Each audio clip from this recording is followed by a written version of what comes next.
Okay, there's the audience. There's my note cards and my visual aids. Okay. Alright. Thank you guys for coming at such late notice. I apologize that it was such late notice. We'll go ahead and get started. There are approximately 9,017 children right now in Tennessee that are in foster care. And that number is huge. It kind of surprised me that it was so big. But I got that information from the Tennessee Foster Care Guidelines website. A few years ago, my husband and I decided to take one of the biggest steps that we ever took in our entire life. And it wasn't having our daughter. It wasn't getting married. But those were both pivotal points in our life. It was becoming foster parents. And there's certain steps that you had to go through in order to attain a foster care license. First of all, there's requirements that you have to meet. There's a certain training called PATH that you have to go through. There's a home study that's done on your family. And then, most importantly, in today's economy, we worry about the cost. So we'll talk about that as well. First of all, I want to show you some pictures of some families. Looks like a happy family, right?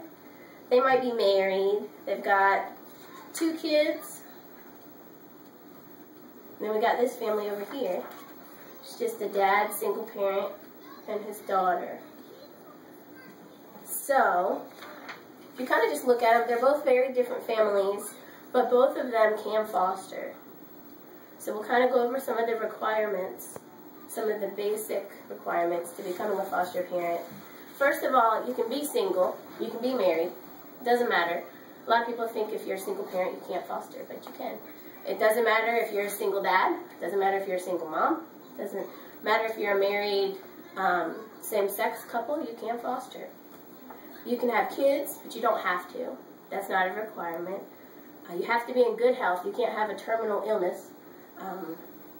You can own your home, you can rent your home. You have to be at least 21 years old. So if you're living in your mom's basement and you're making peanut butter forts all day and playing Ninja Turtles, you probably can't foster a child. You have to be able to provide for yourself financially.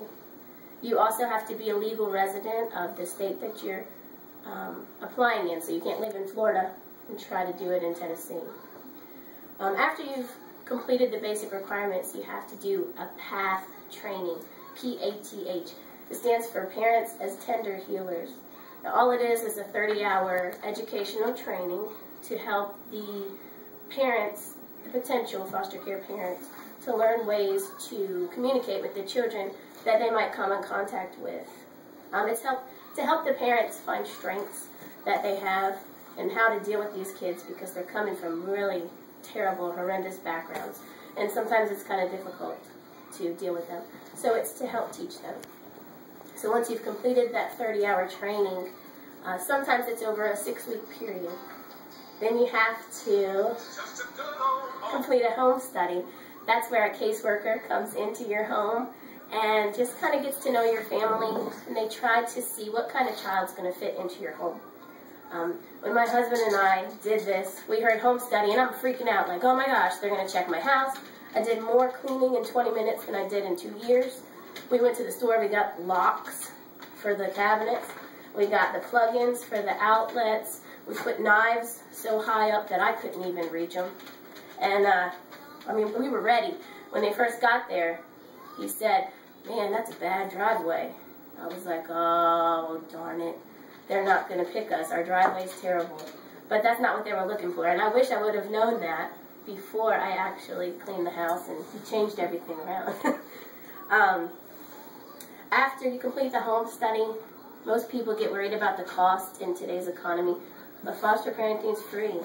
As far as monetary value, it's free. I don't know about emotional, but monetary value is free. As long as you work with the Department of Children's Services in your home, it's completely free. There's no obligation. You don't have to sign a contract or anything. So you can stop whenever you want to. It's your choice. So hopefully, in doing this, I cleared up some misconceptions people have about foster parenting. Some people think you have to be a millionaire, that you've got to have a lot of money, a really beautiful home with, 10-car garage. None of that's true. You don't have to have an education as far as a degree. You don't even have to be married.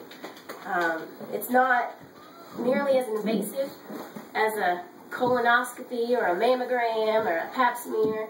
They do want to make sure that the kids are put into homes that are safe and secure, but it doesn't, like I thought it was going to be an intrusion on my life, them coming into my home and checking it out, but it really wasn't a big deal.